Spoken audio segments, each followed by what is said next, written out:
We're back. It's been a while since I talked sports on any of my channels, but I had to come on. I was going to come on last night after the game, after that abysmal Pittsburgh Steelers game. I couldn't. I couldn't. I couldn't come up with the words. I can come up with some words. There would have been angry words, but I couldn't come up with the right words to say. I had to sit down. I had to sleep on it. I was texting my family back and forth, and that was the beautiful thing about the whole game. I was able to text my family, my sisters. We were in a conversation back and forth about the game, the Ravens game, right? I got so tired. But here we are. Here we go. We're live. This is Curt speaking Curt. I'm trying this. I'm not in the studio today. I'm recording from home. I just had to get this out. I had to get this on tape, man. I just had to. That was our last game of the season. The last game of the Pittsburgh Steelers season. I tell you, this isn't going to be long. I'm not going to hold this long here, but I wanted to go live. I don't know if anybody's going to hop on, but I could have done a pre-recording and then just popped it up on there. But this is where I am right now. This is where I am. Bear with me, right? Pittsburgh Steelers tank again. We are choking when it comes to the playoffs just as much as the Dallas Cowboys. With a laughing stock. Who are we now? Dallas Cowboys 2? Here we go again. We're not making the playoffs again this season. My Steelers haven't been in the playoffs since 2016. 2016. We haven't been in the playoffs. What's up with that? How do we have the best coach in the league, but he cannot get us into the playoffs? We haven't been in the Super Bowl since February 6, 2011. That's the 2010 season. Come on now. Let's get this show started. Let's go. Let's get started right now. Here we go.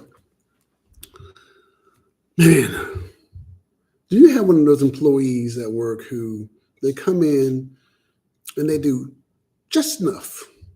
They do that one extra thing to make it look like, so they'll keep their job. They do just enough to keep their job. And they do that one extra thing every now and again to say, hey, that person is shining. But overall, that's all they're doing. It's not really progressing anything. It's not really making much of a difference. But they're doing just that one thing just to, that could be you. That could be me. But that's the way I feel like Coach Tomlin is doing with the Steelers. As long as he can win one extra game than we lose, he's a winningest coach. That's good for some. But I'm a true die-hard Pittsburgh Steelers fan to the core. We are the Pittsburgh Steelers. We are a Steeler nation. We are a nation of winners. Winners. Super Bowl champs, division champs, steel curtain. We are the Steelers. We aren't a team that just does enough to get by. We aren't a team that does just enough to get by. And that's who we've been since 2016. Just enough to get by. You happy with that? I'm not happy with that. I can't bear it. It hurts me to the core that since 2016, all we're doing is enough to say we had a winning season. That may be good for teams like the Raiders, you know what I'm saying? Cleveland Browns. That may be good for teams like that to say we had a winning season. You know what I'm saying? So teams like that. But we are Steeler Nation. We are the Pittsburgh Steelers. Now, let's get back to it. I'm so tired of hearing these interviews, these, hey, coach, What do you plan on doing in the second half? And here he goes. Here he goes on his press conferences, on these running into the locker room or running out of the locker room with this basic 1999 football talk. It's basic football talk when he interviews. He never has a clear plan. He throws words out like, we have to stay focused on the ball and play and one play at a time. We need to focus on blah, blah, blah, blah, blah. Stop with the mess.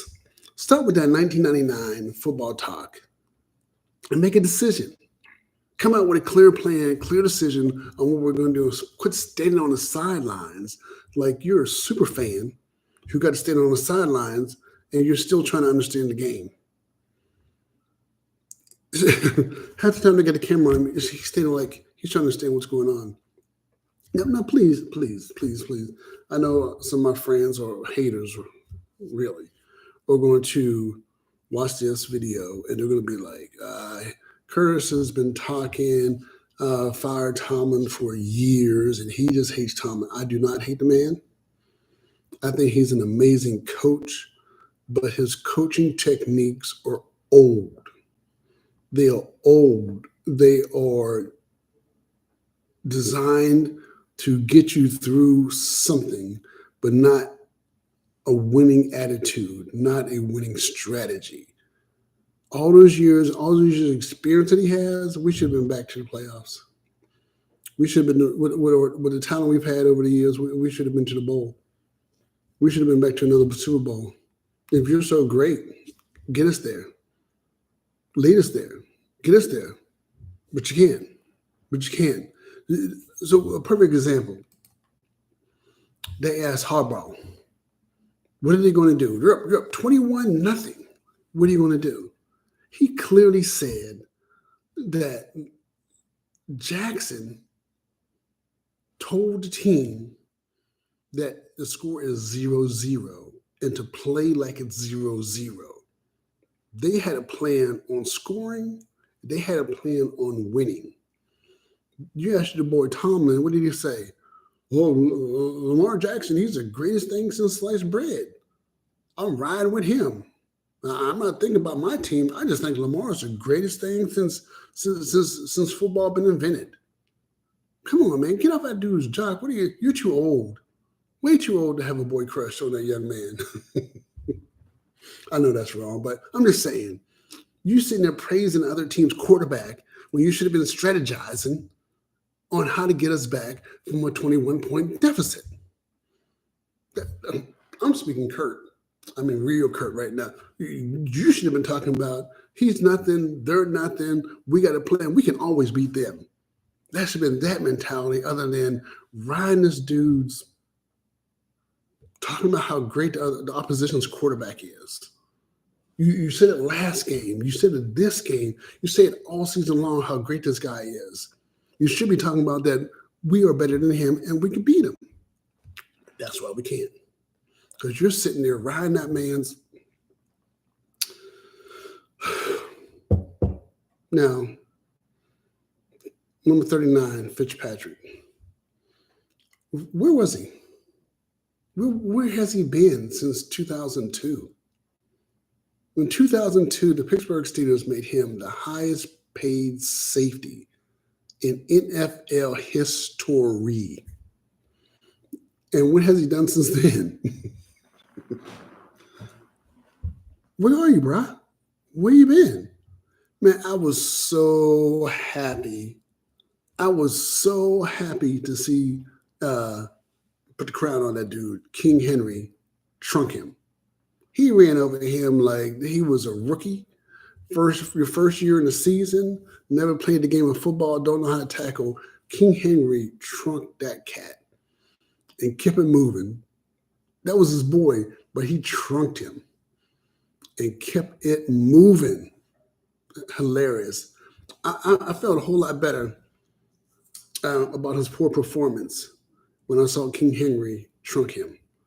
I am not a Baltimore Ravens fan whatsoever. There's only one team in all the NFL That's my Pittsburgh Steelers. That's the only game I watch. That's the only team I care for.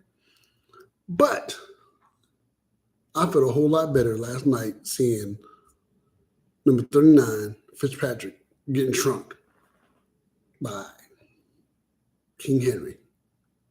That was a beautiful thing to me. Now, let me tell you,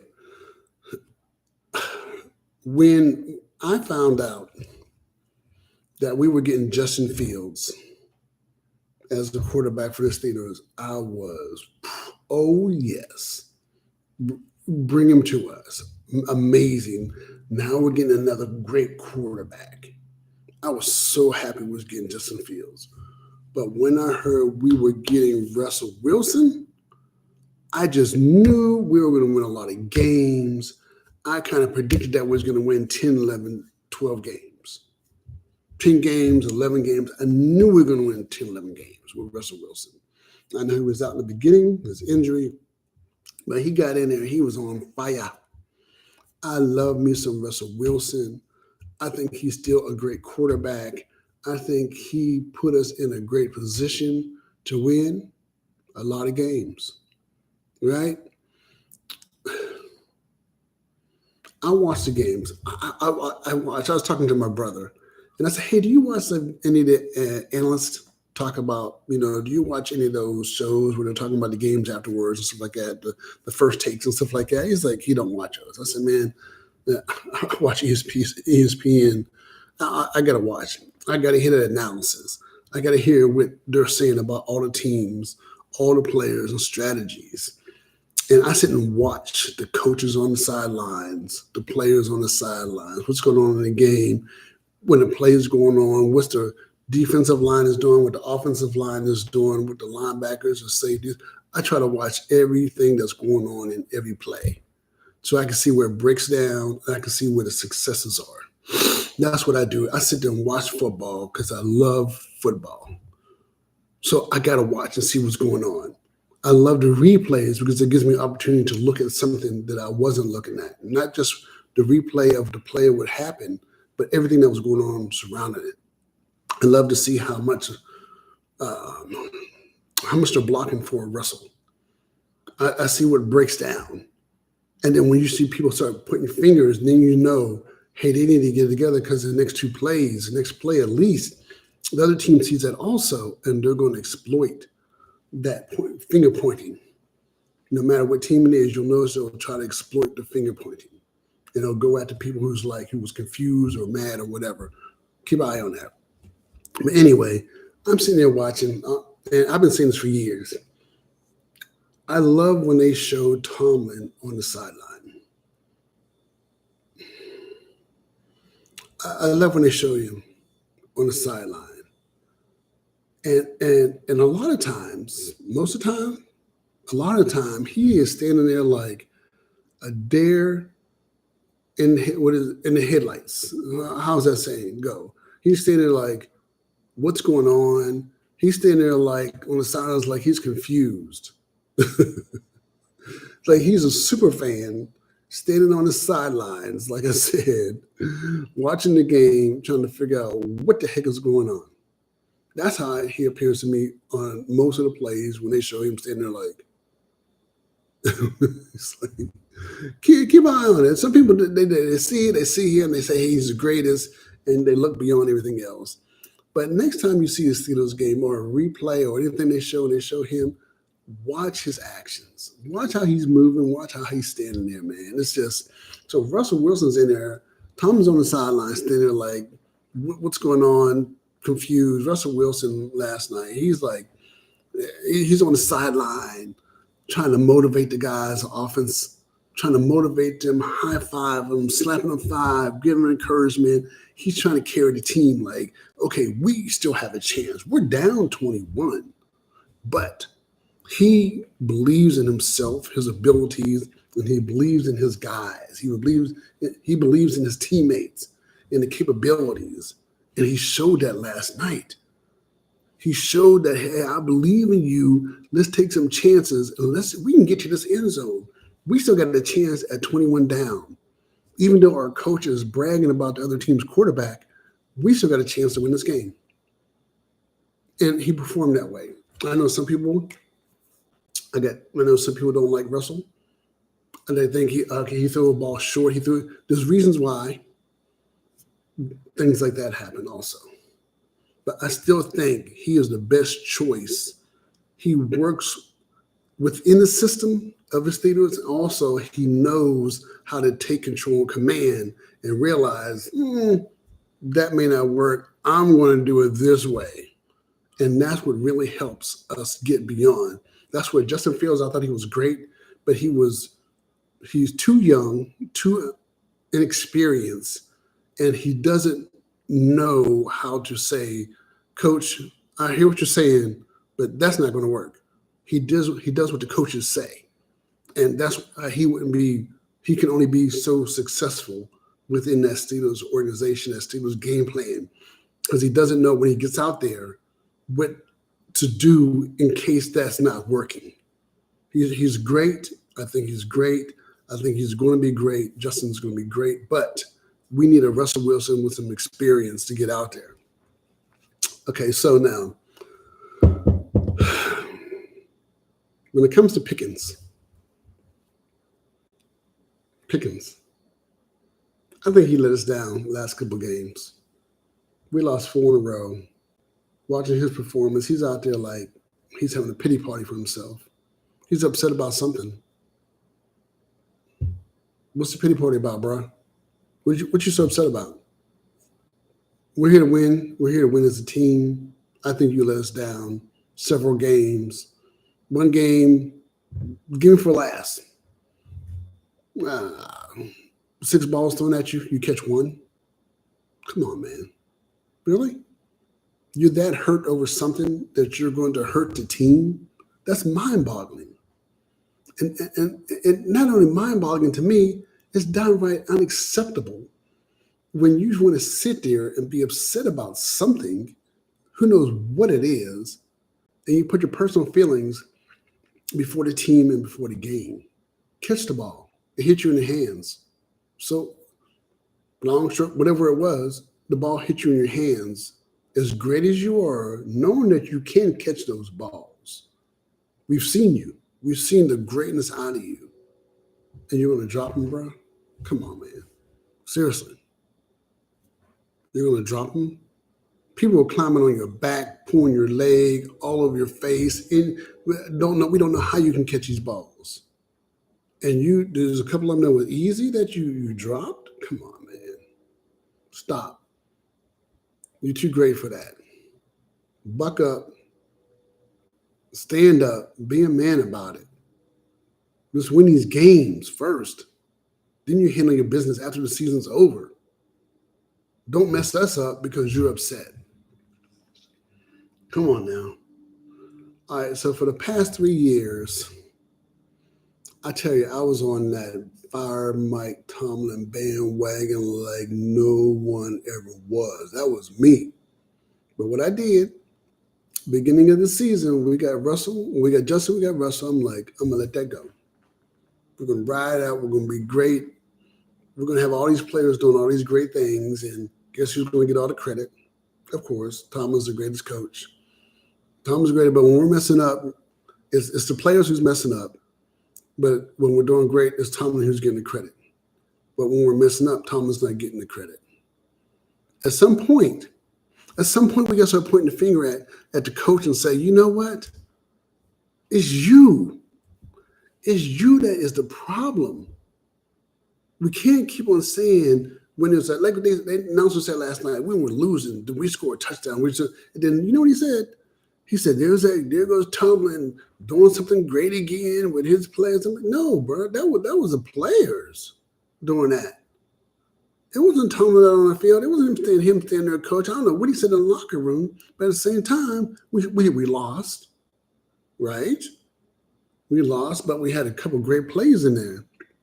But immediately, I don't know, it's about a fear for the analyst.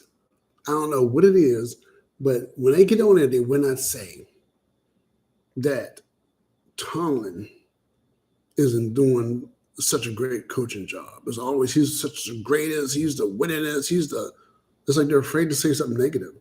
But what I'm enjoying now as I'm watching these sports shows, these sports broadcasts, they're actually saying, maybe he needs to start taking some blame.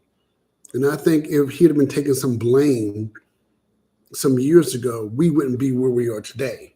If everybody wouldn't have been riding his jock saying he's the greatest and saying, hey, he needs to take some blame so we can tighten it up, we wouldn't be where we were today. We'd have won. We'd be in the playoffs. But everything that's great happens to the team. With the team, he gets the credit.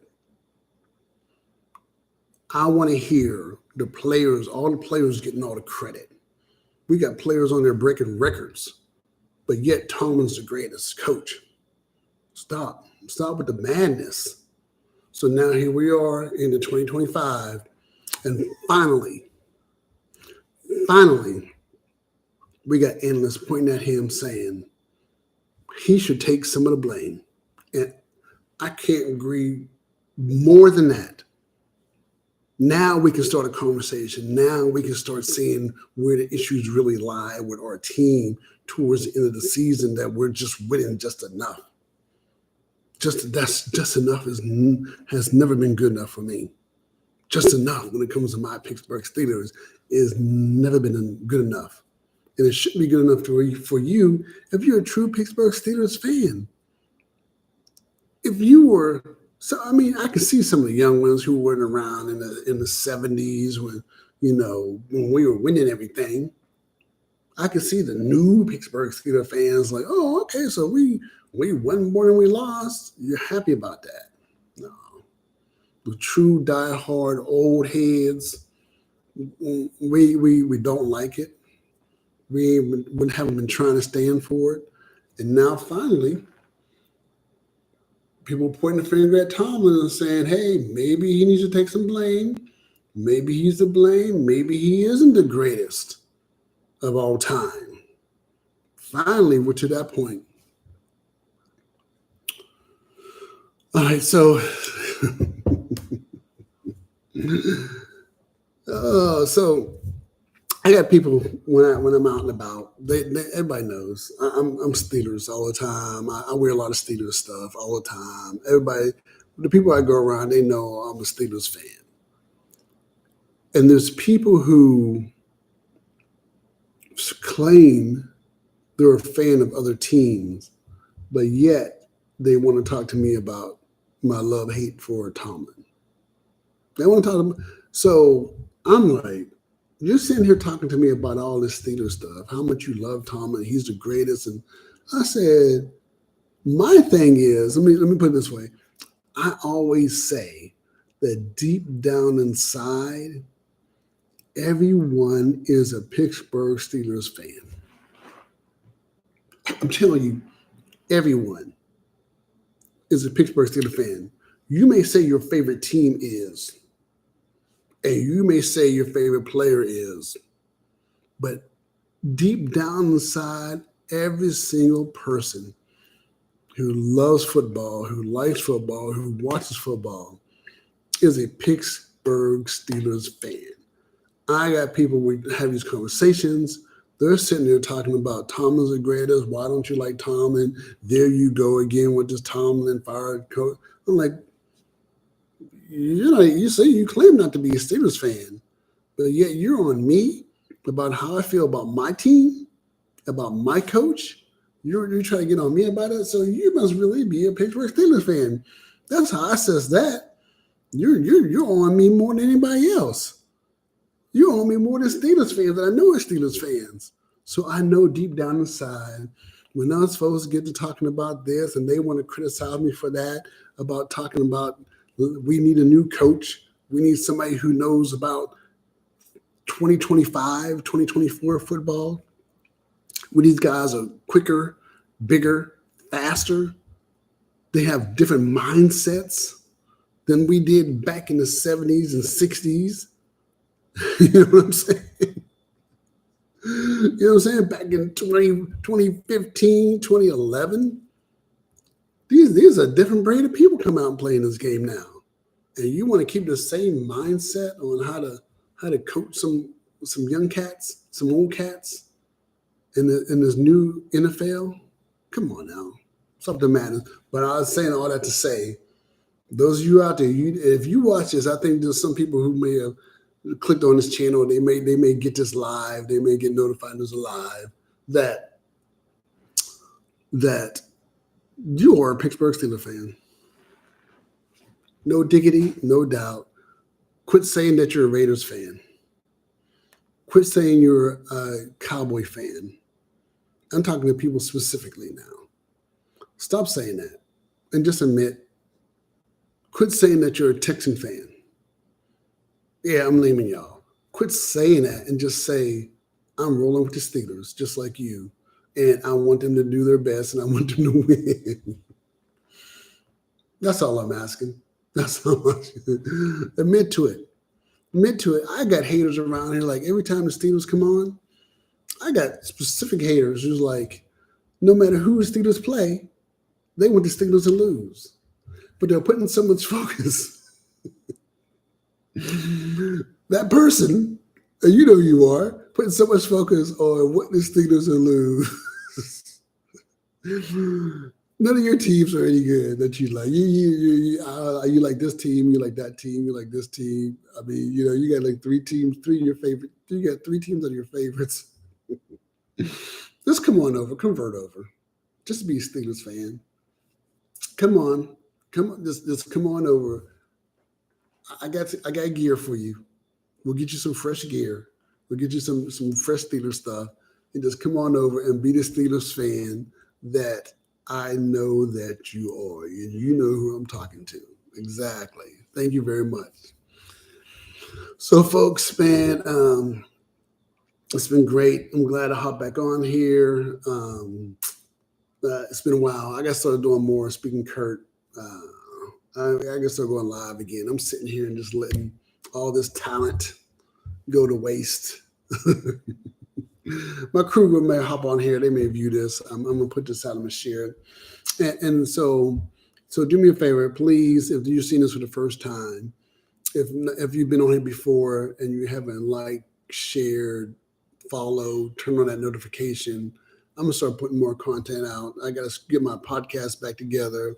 If you go out there right now and you say grab your remote and that little box is sitting in your house at Amazon Alexa and you say, hey, play podcast, the Power Hour with CP. You're going to hear a lot of my broadcasts, a lot of my podcasts out there on that. I'm on Spotify, Amazon, just the Apple podcast. I'm on several different platforms, but I need to get back out there. I need to start putting content out because I noticed I got dropped from one of the platforms. I got dropped because I'm putting new content out, but I'm going to get some new content. This is Speaking Curt with Curt, right? So Curt, take it. It's Curt. I'm going to be Curt. I'm going to be straight. I'm going to hurt your feelings. I might even hurt my own feelings, but we're going to talk about some things. Comment, like, share, follow, turn on the notification, and I will be back in 3, 2, 1. We're clear. All right, somebody stop that broadcast. Can y'all stop that rolling? We can end the stream. We're good. That was a good broadcast. Thank you very much.